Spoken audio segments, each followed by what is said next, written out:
Hello everyone, welcome to physics 365 YouTube channel.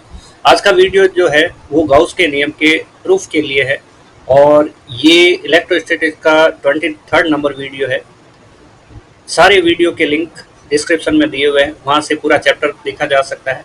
मैं हूँ Y के शर्मा और फिजिक्स 365 पे जो भी वीडियो अपलोड होता है वो 11th 12th नीट जेई और अदर कॉम्पिटिटिव एग्जाम के लिए काफ़ी यूज़फुल होता है। आरबीएससी सीबीएसई का कोर्स कंप्लीट कवर करता है और इजी लैंग्वेज के साथ कंसेप्ट क्लियर करके बात समझने का प्रयास करें। और गाउस का नियम जो है अपने 12th बेस के ऊपर काफ़ी इम्पोर्टेंट टॉपिक है। नीट में भी इसके काफ़ी सवाल बनते हैं जिसकी प्रैक्टिस की जा सकती है। गाउस का नियम क्या है वो देखते हैं। गाउस के नियम के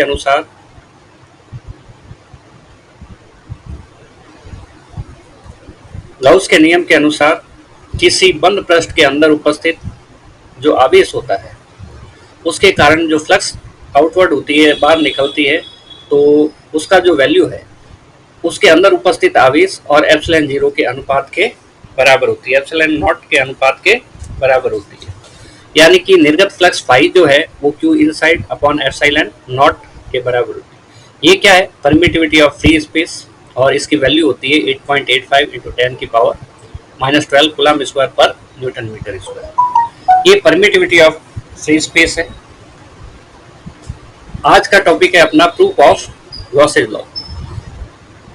उसके लिए हम देखते हैं कि एक आर त्रिज्या का एक गोला लेते हैं, ठीक है। गोला बंद होगा, सरफेस बंद होगी और बिंदु O उसका केंद्र है और उसके ऊपर आवेश रखा हुआ है Q, ठीक है। माना गोलाकार सतह पर अल्प क्षेत्रफल dA उपस्थित है और P बिंदु पर विद्युत क्षेत्र E है, ठीक है। P क्या चीज है? वो जो अल्प क्षेत्रफल है उसका मध्य बिंदु P है। उस पर विद्युत क्षेत्र की तीव्रता की दिशा O से P की दिशा में होती है और अल्प क्षेत्रफल की दिशा भी O से P की दिशा में होती है। देखते हैं, यहाँ पे हमने कंसीडर किया है ये बिंदु O और O पे उपस्थित है आवेश Q। हम प्लस Q कंसीडर करते हैं और यहाँ पे देखते हैं कि प्लस Q के कारण जो बल रेखाएं हैं वो इधर की साइड विद्युत फ्लक्स जो होगी वो हमेशा इसके जो सरफेस है उसके क्या रहेगी? परपेंडिकुलर रहेगी। बल रेखाएं किसी भी सतह से बाहर निकलती है या अंदर प्रवेश करती है तो हमेशा उसका जो एंगल रहता है सतह के साथ 90 डिग्री रहेगा, सब जगह 90 डिग्री ही रहेगा। तो ये हमारे पास विद्युत क्षेत्र की को दर्शाने वाली बल रेखाएं हैं जो धनावेश से बाहर निकलती हुई प्रतीत होती है, ठीक है। इसका जो रेडियस है, त्रिज्या है, वो स्मॉल r हमने माना है और यहाँ पर एक अल्प क्षेत्रफल हम ले लेते हैं जिसको हम dA कहेंगे। तो इसके ऊपर हम एक अल्प क्षेत्रफल लेते हैं, और ये अल्प क्षेत्रफल हमारे पास क्या है? इसका सेंटर पॉइंट क्या है? इसका सेंटर पॉइंट हम लेंगे P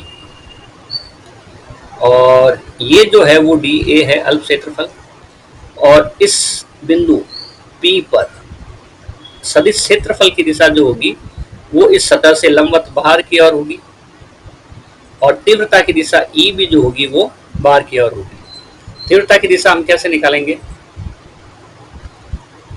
तीव्रता की दिशा भी हम ऐसे ही निकालेंगे। यहाँ से कोई बल रेखा होगी जो इस पॉइंट P से निकल रही होगी और वो डायरेक्शन इधर रहेगी,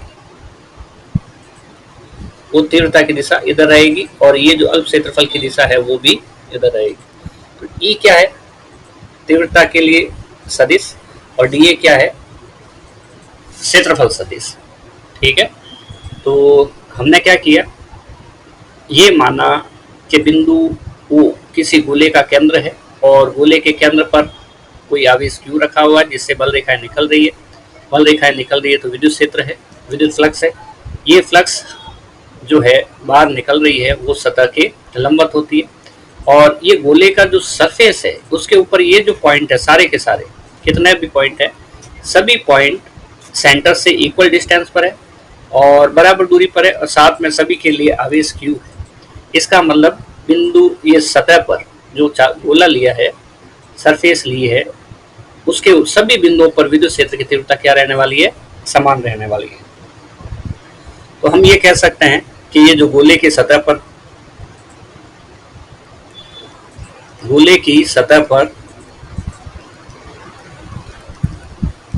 सभी बिंदुओं पर तीव्रता समान रहती है, ठीक है। और बिंदु P जो ये वाला है, इस बिंदु P पर, ये वाला पॉइंट P है, इस बिंदु P पर तीव्रता की दिशा O से P की दिशा में होगी और विद्युत क्षेत्र की दिशा भी O से P की दिशा में होती है। परिभाषा अनुसार फाई इक्वल टू होता है हमारे पास क्लोज इंटीग्रेशन होल सरफेस। ये निशान जो लगाया जाता है बंद सतह के लिए लगाया जाता है, ये गोला है, स्फीयर है, वो बंद है।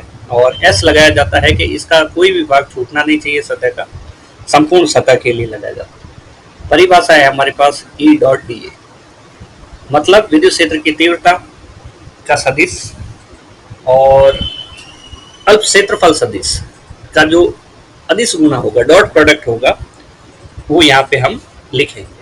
हम यहाँ देख पा रहे हैं कि E और dA के बीच में थीटा बराबर 0 डिग्री है और cos 0 की वैल्यू जो होती है वो 1 होती है। तो डॉट हटाएंगे, हमारे पास यहाँ पे cos आएगा, E dA cos हम 0 डिग्री लिख देते हैं और cos 0 डिग्री की वैल्यू क्या रहती है, 1 रहती है। Close integration whole surface dA, यहाँ पे ध्यान देना है cos थीटा की वैल्यू 1 हो जाएगी cos 0 की, और इस E को हमने बार इसलिए लिखा है क्योंकि ये वेरिएबल नहीं है, ये कांस्टेंट है। तीव्रता जो है वो इस Q के अकॉर्डिंग निकालनी है और Q जो है सभी बिंदुओं से, जो सतह के पॉइंट्स है उससे बराबर दूरी पर है, ठीक है। तो इस dA का जो इंटीग्रल होगा, समाकलन होगा, वो क्या हो जाएगा, A हो जाएगा। हम इसे सूत्र के रूप में याद रख सकते हैं, close integration whole surface dA equal to A होता है। और A उस सतह का क्षेत्रफल होता है जो सतह है, जैसे ये सतह गोलाकार है तो हम गोले का क्षेत्रफल लिखेंगे, फाई बराबर E इंटू ए, पीछे के साइड लिखते हैं, फाई बराबर E इंटू ए।